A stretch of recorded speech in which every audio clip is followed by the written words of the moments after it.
साथियों नमस्कार। आज मैं समय से टकराने वाले रचनाकारों पर अपनी कुछ बात आपके बीच रखना चाहता हूँ। काफ़ी दिन पहले डॉक्टर नामवर सिंह ने कहा था कि हिंदी में अच्छी कहानियाँ नहीं लिखी जा रही हैं। यह चिंता का विषय नहीं है, बल्कि चिंता का विषय ये है कि इसमें अच्छी और बुरी कहानी की पहचान लुप्त होती जा रही है। यहाँ उसी तरह कुछ फ़र्क के साथ कविता पर भी यही बात लागू की जा सकती है।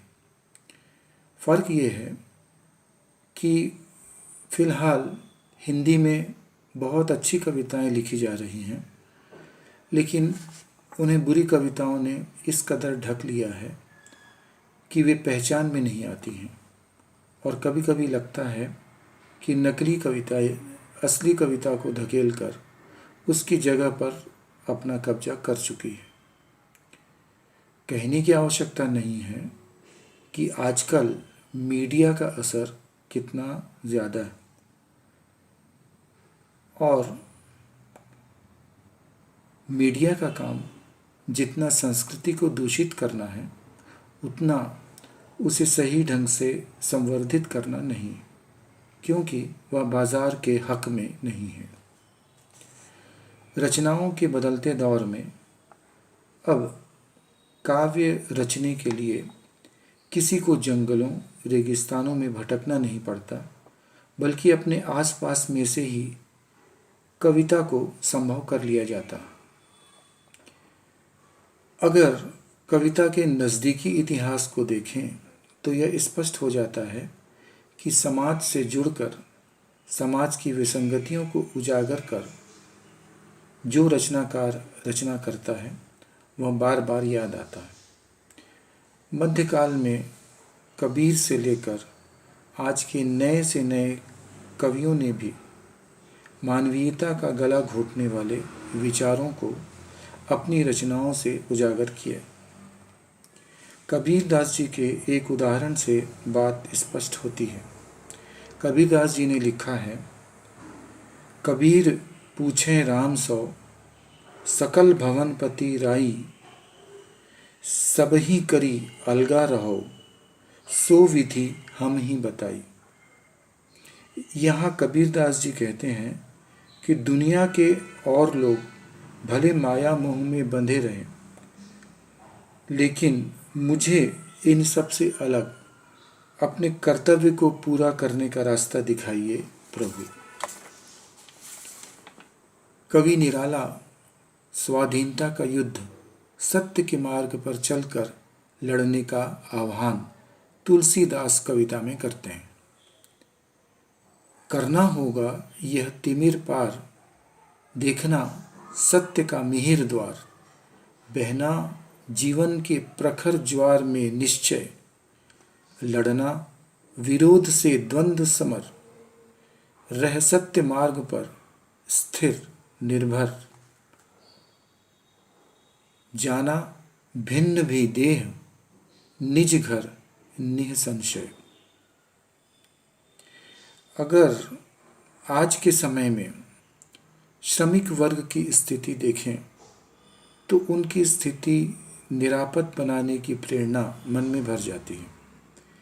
प्रेमचंद ने अपने उपन्यास गोदान और कफन, पूस की रात जैसी अनेक कहानियों में समाज के अंतिम व्यक्ति की स्थिति उजागर की है। हिंदी साहित्य में हरी घास को केंद्र में रखकर अनेक रचनाकारों ने समाज की स्थिति प्रकट की है। आज के समय में कुंठाओं ने व्यक्ति मन को जिस तरह से घेर लिया है, उससे मुक्त करने कवि केदारनाथ अग्रवाल एक कविता में कहते हैं, हरी घास का बल्लम गड़ा भूमि पर सजग खड़ा है, 6 अंगुल से नहीं बढ़ा है। मन होता है मैं उखाड़ कर इसे मार दूं, कुंठा को गढ़ में पछाड़ दूं, जहां गड़े हैं भूले मुर्दे वहां गाड़ दूं। कवि हरी घास को बल्लम की तरह इस्तेमाल कर कुंठा को उसके गढ़ में परास्त करना चाहता है। समाज के शिक्षित मध्य वर्ग पर देश और समाज की बेहतरी का बहुत बड़ा दायित्व है। हम ज्ञानाश्रयी समाज की ओर बढ़ रहे हैं।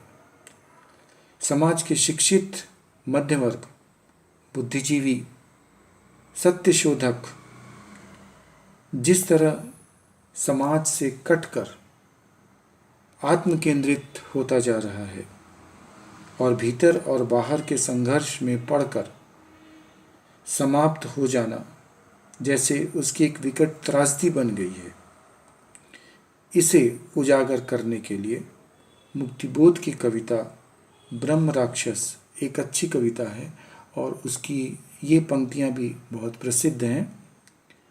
पिस गया वह भीतरी और बाहरी दो कठिन पाटों के बीच, ऐसी ट्रेजेडी है नीच।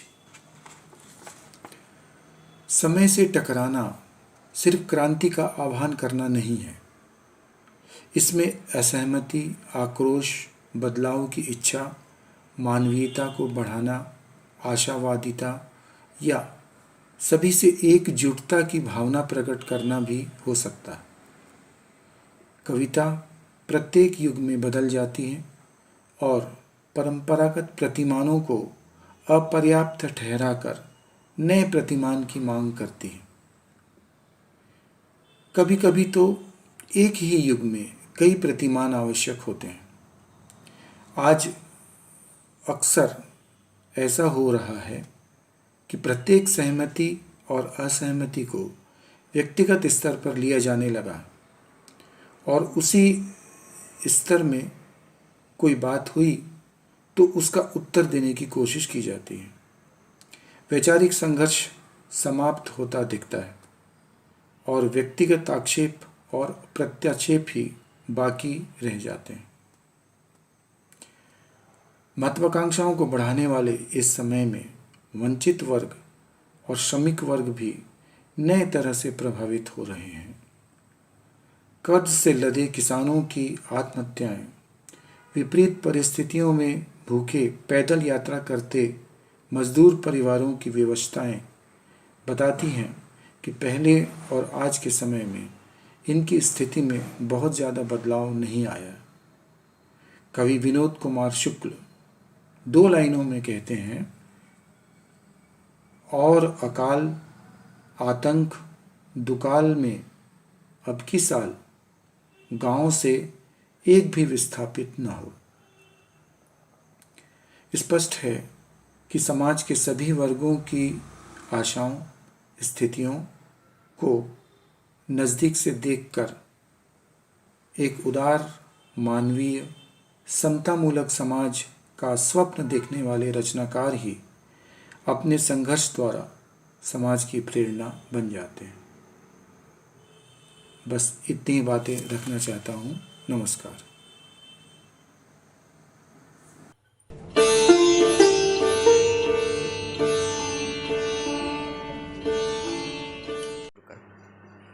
मित्रों, आज का विषय समय से टकराते रचनाकार बहुत महत्वपूर्ण विषय है और इस पर हम लगातार चर्चा भी करते रहे हैं। हम जितना अधिक अपने समय के सामाजिक यथार्थ से टकराते हैं, उतना ही अधिक हम में रचनात्मक चेतना का विकास होता है।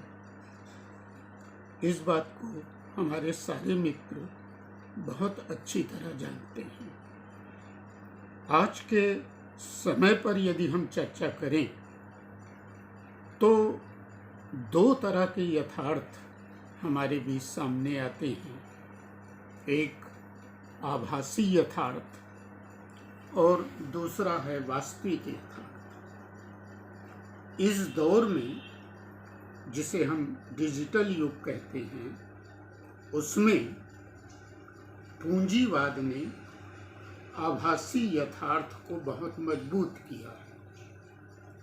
बल्कि हम यूँ कहें कि आधुनिक टेक्नोलॉजी पर कब्जा करके पूंजीवाद ने हमारे आज के यथार्थ को आभासी यथार्थ के पर्दे के पीछे रख दिया।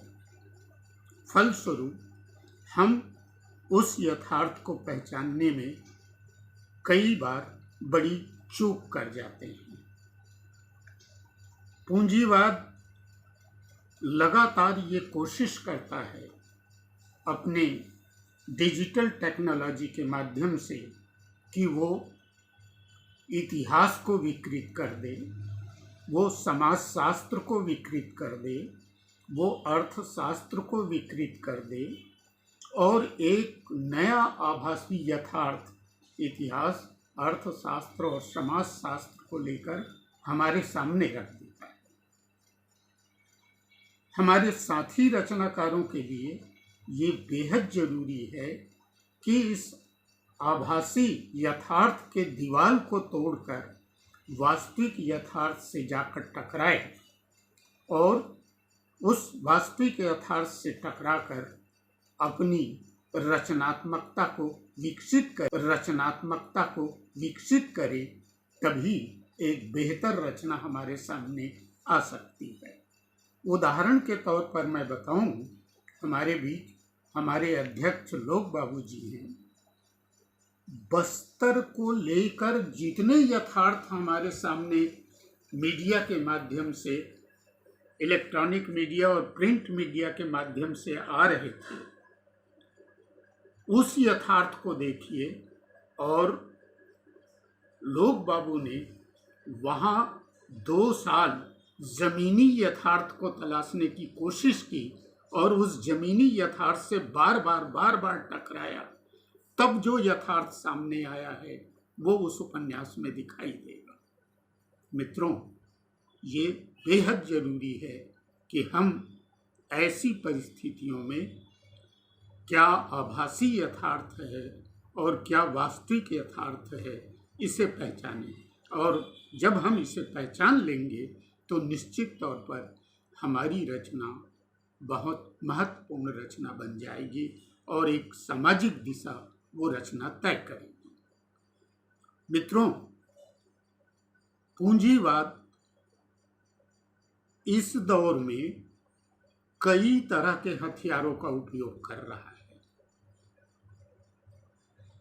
मेरा अपना विचार है, इससे आप लोग सहमत हो या ना हो, लेकिन मैं ऐसा मानता हूं कि कोरोना भी पूंजीवाद का एक बड़ा हथियार है। कोविड-19 ठीक है, अमेरिका चीन पर आरोप लगाए या चीन अमेरिका पर आरोप लगाए, लेकिन यदि गंभीरता से हम सोचें तो ये निश्चित तौर पर पूंजीवाद का एक बड़ा हथियार मुझे प्रतीत होता है। और हम आजकल ये पढ़ रहे हैं, देख रहे हैं कि जब से लॉकडाउन हुआ तब से मुकेश अंबानी प्रति घंटा 90 करोड़ कमा रहा है। क्या इसे आप पूंजीवाद का हथियार नहीं मानेंगे? दूसरी महत्वपूर्ण बात, मानव संसाधन की मांग धीरे धीरे कम होती जा रही है। पूंजीवाद ये चाहता भी है कि इस मशीनीकरण के युग में मानव संसाधन की जरूरत ना पड़े। बड़े बड़े उद्योगों में मजदूरों की छंटनी का प्रयास किया गया, लेकिन मजदूर संगठनों के दबाव के कारण उसमें ये उद्योग सफल नहीं हो पाए। कोविड-19 ने उनके हाथ में एक ऐसा अमोघ अस्त्र दे दिया कि उन्हें कुछ करने की जरूरत ही नहीं पड़ी और लोग अपना काम छोड़ छोड़ कर गांव में आ गए और यूं ही छटनी हो गई और अब उसे वापस लेने की पूंजीपतियों की इच्छा ही नहीं है और मशीनी युग में अपने उत्पादन को ले जाने की कोशिश वो करेंगे। इससे एक बड़ा आर्थिक नुकसान होगा। जितने भी बड़ी बड़ी योजनाएं बन रही है उन योजनाओं में, चाहे वो जन धन योजना हो, प्रधानमंत्री जन धन योजना, इस तरह की योजनाओं में ये स्पष्ट हो जाता है कि कहीं ना कहीं हमारी अर्थव्यवस्था चरमरा रही है, कहीं ना कहीं बैंकों की स्थिति खराब हो रही है, जिसे बचाने के लिए इस तरह की योजना शुरू की जा रही है। यथार्थ की इन बारीकियों को हमें समझने की जरूरत है और यदि हम यथार्थ की इन बारीकियों को नहीं समझ सके तो ये मानकर चलिए कि निश्चित तौर पर हम अपनी रचनात्मकता में असफल हो जाएंगे। तो इसलिए इन बारीकियों को लगातार समझने की जरूरत है। डॉक्टर भीमराव अंबेडकर ने कहा था, आपको मालूम है कि डॉक्टर भीमराव अंबेडकर संविधान प्रारूप समिति के अध्यक्ष थे और उन्होंने तब ये कहा था, जब संविधान का पूरा प्रारूप तैयार हो गया और लास्ट मीटिंग हुई, लास्ट सभा हुई और उस सभा में उन्होंने ये कहा कि इस संवैधानिक लोकतंत्र में बहुमत की तानाशाही का सबसे बड़ा खतरा है। पूंजीवाद ने लोकतंत्र के लबादे के भीतर अपना वो क्रूर चेहरा छिपा। इस आभासी यथार्थ और वास्तविक यथार्थ के इन बारीकियों को समझें, इस द्वंद्व के भीतर गुजरें और हम अच्छी तरह पहचानें कि वास्तव में हमारा सामाजिक यथार्थ क्या है। और जब जब हम सामाजिक यथार्थ से टकराएंगे तब तब एक नया रास्ता खुलेगा। हम कार्य कारण संबंधों को बहुत आसानी से समझ लेंगे और उन कार्य कारण संबंधों के भीतर से समाज का एक वास्तविक यथार्थ खुलकर सामने आएगा, जिसे हम जितनी गहराई से जानेंगे उतनी ही हमारी रचनात्मकता बहुत पुख्ता होती जाएगी और हम अपनी रचनात्मकता से समाज को एक नई दिशा दे सकेंगे। धन्यवाद मित्रों।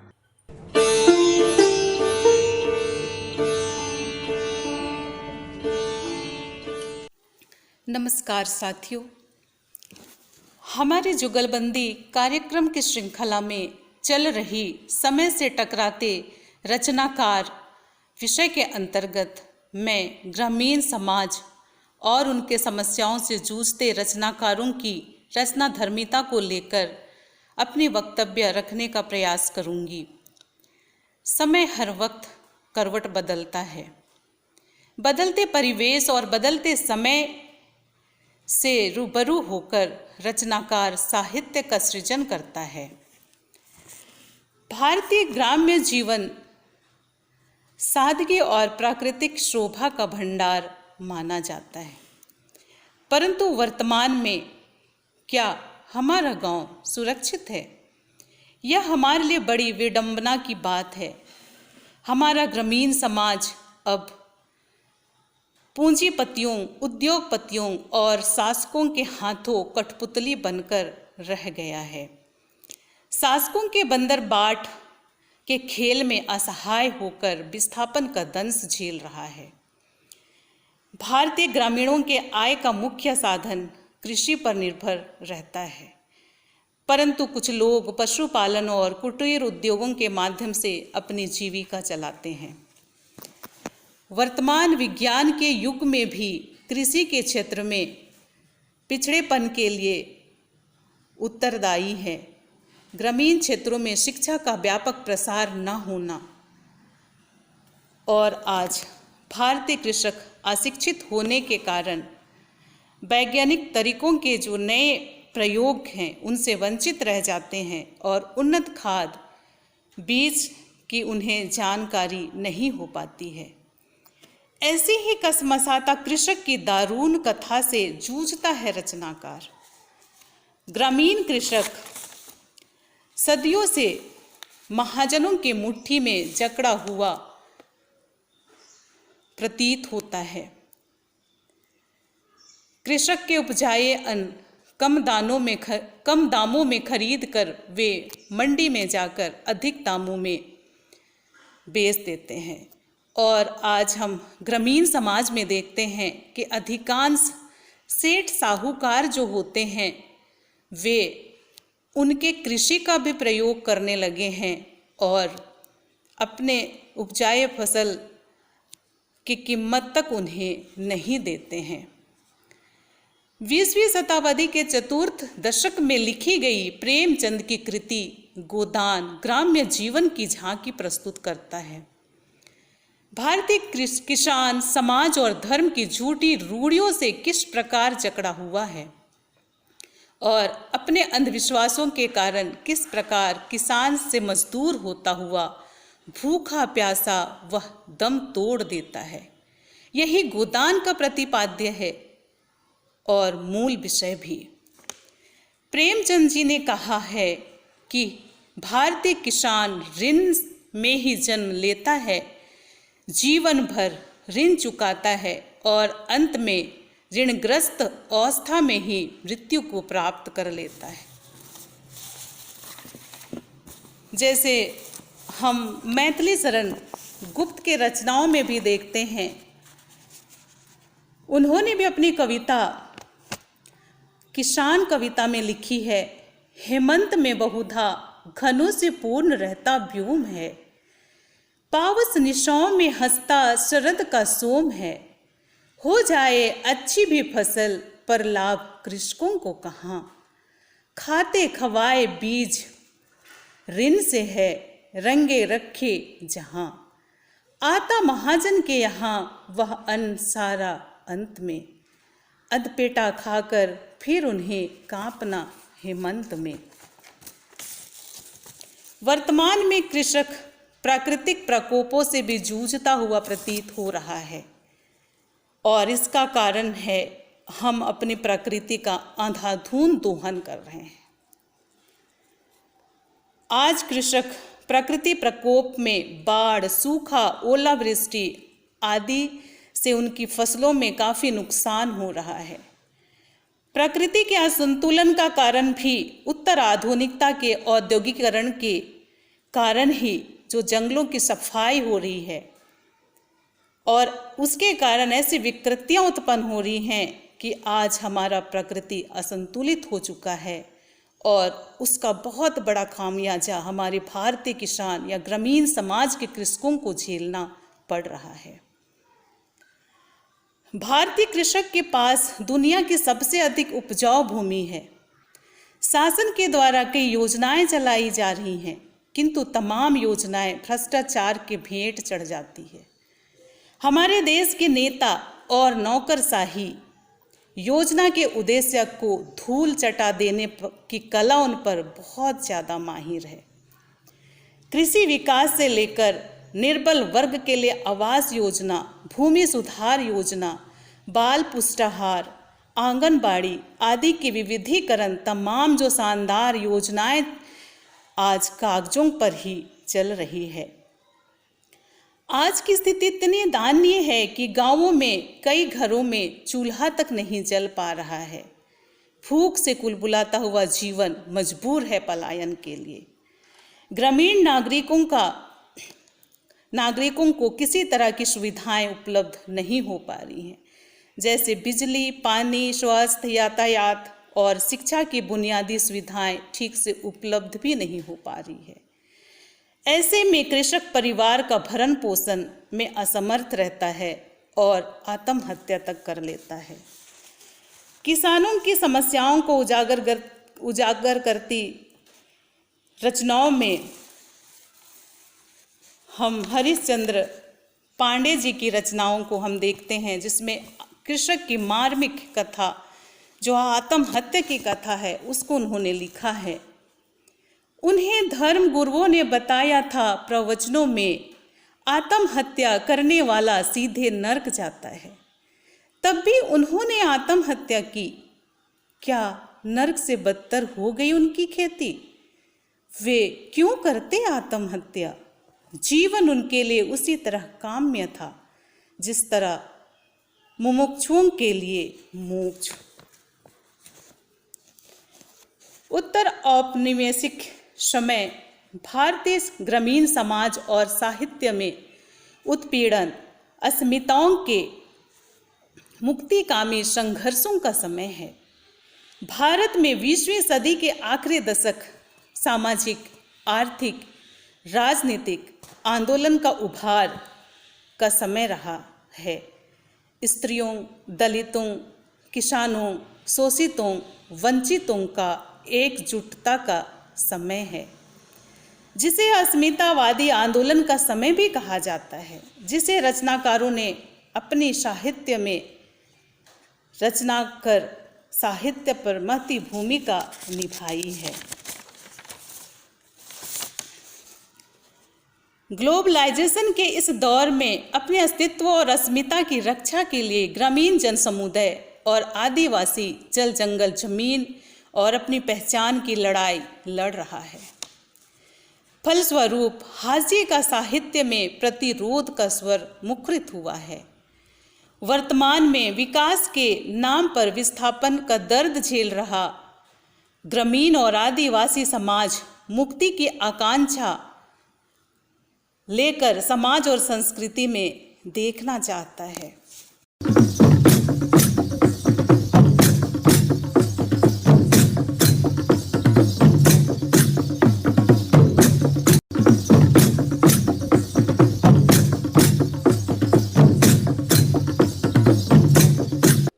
नमस्कार। प्रस्तुत है छत्तीसगढ़ प्रेस व इप्टा के साझा समाचार। संवाद सक्रियता की आज की महत्वपूर्ण कड़ी में आप अपनों का सादर स्वागत है। छत्तीसगढ़ प्रेस से मैं परमेश्वर वैष्णव। कोरोना काल की इस प्रतिकूल परिस्थितियों में कोविड-19 वायरस से सुरक्षात्मक जंग लड़ते हुए हम जीत की ओर बढ़ रहे हैं। छत्तीसगढ़ प्रेस इप्टा के हमारे साथियों ने साहित्यिक सांस्कृतिक गतिविधियों से कोरोना काल में न केवल शानदार सक्रियता जारी रखी हुई है, अपितु अपने परिवार को भी सुरक्षित रखे हुए हैं। खुशी की खबर है कि हमारे छत्तीसगढ़ प्रेस के महासचिव नथमल शर्मा की छोटी सुपुत्री का शुभ विवाह राजधानी रायपुर में 10 दिसंबर को संपन्न होना तय हुआ है। प्रेस इप्टा परिवार की ओर से उन्हें सपरिवार बहुत बहुत हार्दिक बधाई एवं बिटिया को शुभाशीष। प्रेस इप्टा बिलासपुर के अत्यंत सक्रिय प्रतिबद्ध कवि, रंगकर्मी, पत्रकार, बहुआयामी व्यक्तित्व के धनी अशोक शिरोड़े की बिटिया का दाखिला NIT भोपाल में M.Tech पाठ्यक्रम के लिए हुआ है। इस गरिमामयी उल्लेखनीय उपलब्धि के लिए प्रेस इप्टा साथियों की ओर से उन्हें बहुत बहुत बधाई, अशेष शुभकामनाएं। साथियों, जन्म दिवस और जन्म शताब्दी वर्ष स्वरूप अपने पुरोधाओं को उनके प्रेरक साहित्यिक अवदानों के साथ याद करना हमारी सांस्कृतिक परंपरा है। इसी सप्ताह 22 अक्टूबर को कबीर परंपरा के महान क्रांतिकारी, प्रगतिशील जनवादी कवि रामनाथ सिंह अदम गोंडवी का 74वां जन्म दिवस था। अदम गोंडवी की रचना व्यवस्था पर अचूक प्रहार करती हैं। मुलायजा फरमाइए। 100 में 70 आदमी फिलहाल नाशाद है, दिल पर रख कर हाथ कहिए देश क्या आजाद है। 100 में 70 आदमी फिलहाल नाशाद है। दिल पर रखकर हाथ कहिए, देश क्या आजाद है। कोठियों से मुल्क के मयार मत आंकिए, कोठियों से मुल्क के मयार मत आंकिए। असली हिंदुस्तान तो फुटपाथ पर आबाद है, असली हिंदुस्तान तो फुटपाथ पर आबाद है। इस प्रेरक रचना के धारदार रचनाकार अदम गोंडवी को सादर स्मरण नमन। 22 अक्टूबर को ही भारतीय स्वतंत्रता संग्राम के क्रांतिकारी शायर अशफाक उल्लाह खां का जन्म दिवस था, जिन्होंने काकोरी कांड में महत्वपूर्ण भूमिका निभाई। अशफाक उल्लाह खां का उर्दू तखल्लुस, जिसे हिंदी में उपनाम कहते हैं, हसरत था। अशफाक मतलब बहुत करीबी दोस्त होता है। इन्हीं अर्थों को जीते हुए देश को आज़ादी दिलाने जांबाज शायर अशफाक उल्लाह खां शाहजहांपुर के प्रतिष्ठित व समर्पित क्रांतिकारी राम प्रसाद बिस्मिल व चंद्रशेखर आज़ाद से जुड़ गए। कुर्बानी से भरे उनके अल्फाज बड़े बड़े सवाल उठाते हैं। जाऊंगा खाली हाथ मगर यह दर्द साथ ही जाएगा, जाऊंगा खाली हाथ मगर यह दर्द साथ ही जाएगा। जाने किस दिन हिंदुस्तान आज़ाद वतन कहलाएगा, जाने किस दिन हिंदुस्तान आज़ाद वतन कहलाएगा। जगदलपुर प्लेस इप्टा के हमारे वैचारिक साथी, लेखक, पत्रकार, रंगकर्मी, द अखबार in.com के संपादक विमलेंदु झा के सुपुत्र वेदांत झा खैरागढ़ संगीत विश्वविद्यालय से नाट्य कला में MA की डिग्री हासिल कर जगदलपुर लौट आए हैं। खुशी की बात है कि वेदांत झा अब जगदलपुर इप्टा को पूरा समय देंगे। विमलेंदु झा ने एक दुर्लभ व उत्साहवर्धक तस्वीर प्रेषित की है, जो 1984 की है, जब बेहद चर्चित नाटक लोक कथा मंचन जारी था। यह कालखंड जगदलपुर इप्टा की स्वर्णिम सक्रियता का था, जिसमें अनेक युवा कलाकार, इप्टा के रंगकर्मी एकजुट व सक्रिय थे। इस आयोजन में प्रसिद्ध रंगकर्मी एवं फिल्मी दुनिया की मशहूर हस्ती दीना पाठक भी सम्मिलित हुई थी। इधर कुछ माह पूर्व छत्तीसगढ़ इप्टा के पूर्व महासचिव स्वर्गीय अजय आठले और उषा आठले ने भी जगदलपुर इप्टा की बैठक लेकर साथियों में उत्साह का संचार किया था।